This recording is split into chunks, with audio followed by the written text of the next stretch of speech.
Kepala SPPG di Jati Asih, Bekasi, dilaporkan dugaan pelecehan karyawati. Kasus dugaan pelecehan seksual kembali mengguncang lingkungan kerja pelayanan publik di Kota Bekasi. Seorang perempuan berinisial RDA melaporkan atasannya, Kepala Satuan Pelayanan Pemenuhan Gizi atau SPPG di wilayah Kecamatan Jati Asih, atas dugaan tindakan pelecehan di tempat kerja. Peristiwa ini menjadi perhatian publik setelah laporan resmi disampaikan ke Polres Metro Bekasi Kota pada pertengahan Oktober 2025. Korban yang bekerja sebagai staf akuntansi di unit tersebut mengaku mengalami berbagai bentuk perlakuan yang tidak pantas dari atasannya. Dalam keterangan yang diterima, dugaan tindakan tersebut terjadi berulang kali sejak ia mulai bekerja pada awal bulan Oktober. Tidak hanya tindakan fisik, korban juga mengaku menerima ucapan yang mengandung pelecehan verbal. Kondisi itu membuat dirinya mengalami tekanan psikologis hingga akhirnya memberanikan diri untuk melapor ke pihak berwenang. RDA diketahui mulai bekerja di SPPG Jati Asih pada tanggal 3 Oktober 2025. Namun, hanya berselang 2 minggu, tepatnya pada 15 Oktober, ia diberhentikan secara sepihak oleh atasannya yang kini menjadi terlapor. Dalam rentang waktu singkat itu, korban mengaku beberapa kali mendapatkan perlakuan yang tidak pantas.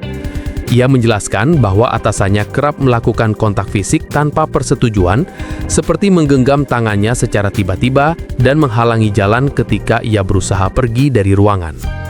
Dalam satu kejadian, korban mengaku sempat mengalami sentuhan di bagian wajah yang dianggap melampaui batas profesionalitas di tempat kerja. Selain itu, korban juga menerima permintaan pribadi yang tidak relevan dengan pekerjaan, termasuk komentar tentang penampilannya. Salah satu yang paling membuat korban tidak nyaman adalah perintah untuk tidak mengenakan hijab saat bekerja. Permintaan itu disampaikan secara langsung melalui sambungan telepon dengan nada bercanda namun berkonotasi merendahkan. Sejak mengalami kejadian-kejadian tersebut, kondisi mental korban dikabarkan menurun drastis. Ia mengalami gangguan tidur, kehilangan nafsu makan, dan merasa takut setiap kali mengingat tempat kerja yang dulu menjadi rutinitasnya. Keluarga korban akhirnya mendorongnya untuk mencari bantuan hukum dan pendampingan psikologis. Menurut penuturan pendamping, RDA sempat menunjukkan gejala trauma akibat tekanan yang terus-menerus. Ia merasa kehilangan rasa aman dan percaya diri di lingkungan profesional. Situasi itu diperparah dengan sikap atasan yang diduga masih menghubunginya setelah korban berhenti bekerja. Kisah ini membuka kembali perbincangan luas tentang perlindungan terhadap pekerja perempuan, khususnya mereka yang berada di bawah struktur hierarki yang kuat. Kasus seperti ini menunjukkan betapa pentingnya sistem pengawasan internal yang responsif di setiap lembaga pemerintahan maupun pelayanan publik. Korban kemudian melaporkan kasus ini ke Polres Metro Bekasi Kota dan telah mendapatkan tanda bukti laporan resmi. Dalam laporan tersebut, korban menuduh atasannya melakukan perbuatan tidak menyenangkan dan pelecehan di lingkungan kerja. Pihak kepolisian membenarkan bahwa laporan telah diterima dan sedang dalam tahap penyelidikan awal.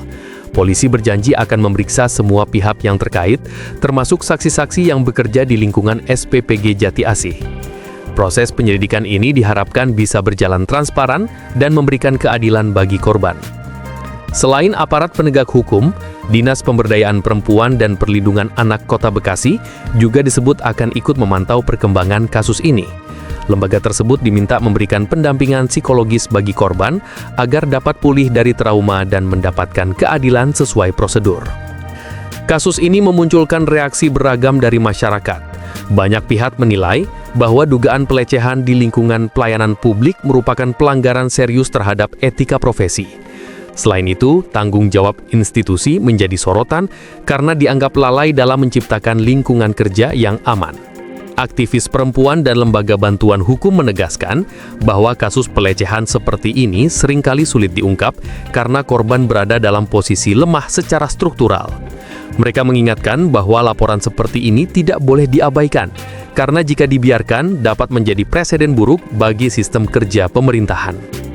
Beberapa pihak juga mendesak agar instansi terkait segera melakukan evaluasi internal terhadap kinerja dan perilaku para pejabat di lingkungan pelayanan publik.